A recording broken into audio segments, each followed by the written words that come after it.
¿Qué tal, queridos amigos? Ayer les ofrecí que íbamos a hablar sobre el gran fraude del sexenio, el inmenso fraude que significa la construcción del nuevo aeropuerto de la Ciudad de México.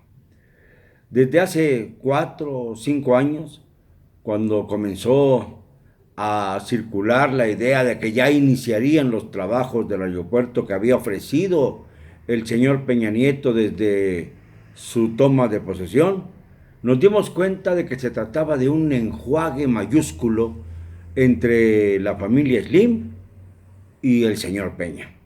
¿Por qué lo digo? Porque trajeron a un arquitecto extranjero, Norman Foster, de gran prestigio internacional, autor de, entre otras cosas, de la inmensa estructura del aeropuerto de Beijing, y lo pusieron a coordinarse con Fernando Moreno, el yerno del señor Carlos Slim, para hacer los proyectos respectivos. Para comenzar, el proyecto, solo el proyecto, obligó al gobierno mexicano a desembolsar el 30% del costo que se calculaba iba a tener el aeropuerto. Luego, obviamente, los costos se inflaron, como advirtieron desde el principio los que pasaban como presuntos constructores. Ahí comenzó la historia siniestra. Durante un gran tiempo, las obras del aeropuerto estuvieron prácticamente paralizadas, entre otras cosas porque el terreno no podía asentarse, no podía quedar sólido, para explicarlo de una manera más gráfica, porque estaba construido en zonas lacustres, el lago de Texcoco, y obviamente el peligro de hundimiento era cada vez más grave. Pese a ello, continuaron por una razón muy sencilla: las tremendas comisiones que se distribuyeron entre la clase política, entre el señor Peña Nieto, Gerardo Ruiz Esparza, por supuesto, uno de los grandes ladrones de este sexenio, y también la familia del propio presidente de la República. No es una denuncia trazada, todavía el señor Peña Nieto está en el poder, de facto, porque es evidente que desde hace ya algunas semanas duerme en Los Pinos en un cascarón vacío, como vacía está su presidencia y como vacía están las arcas del erario público. Nada deja más que un recuerdo siniestro de matanzas, de brutalidad, de infamia. El aeropuerto de la Ciudad de México, en cierne, va a ser sometido ahora a una consulta popular a partir de octubre. Esto lo ha dicho el presidente electo. Pero yo creo que el presidente electo tiene la capacidad ya de decidir si va o no a seguir con este proyecto, porque el otro, el alternativo, es también absurdo. Construir dos pistas en Santa Lucía que podrían poner en peligro la operatividad del aeropuerto que ya existe, del actual aeropuerto de la Ciudad de México, con sus dos terminales. La segunda la hizo Fox a la carrera porque no pudo evitar las protestas de los compañeros de San Salvador Atenco, que se oponían a la rapacidad brutal de este gobierno para distribuir los terrenos a los mejores postores sin importarle los intereses de los pobladores.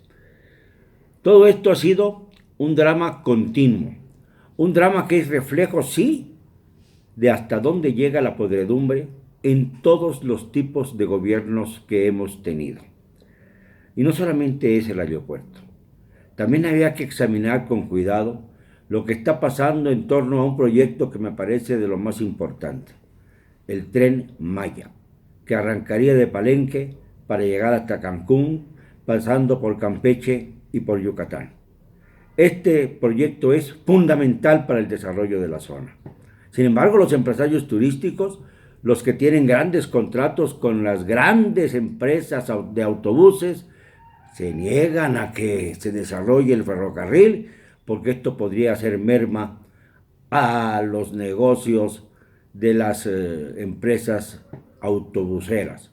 Entre quienes están detrás de ellas están los Fox, por ejemplo, que son dueños de Flecha Amarilla, y están otros personajes de alcurnia que deben toda su fortuna a las complicidades malditas entre cierta clase empresarial y, por supuesto, el gobierno de la República.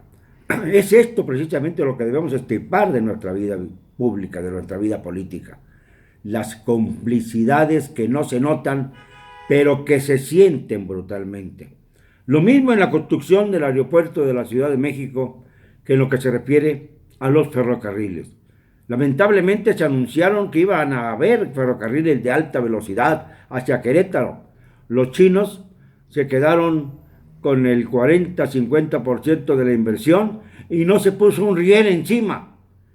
Y en el caso del ferrocarril a Toluca, basta darse una vueltecita ahí por el Cerro de las Cruces para darnos cuenta hasta dónde llega la pobreza mental de quienes planearon esto para dilapidar una fortuna y beneficiar, obviamente, a la familia del señor Peña Nieto, porque son las hermanas de Peña Nieto, Verónica y Cecilia, las principales concesionarias de los ferrocarriles que van a Toluca y el que iba a Querétaro, del que se pagaron comisiones, del que se llevaron los chinos un alto porcentaje y que no se realizó ni siquiera el intento de hacerlo, además cancelándose el proyecto del tren del sureste que llamaba él, el señor Peña, sin ninguna explicación, sin decir simplemente que ya no era viable.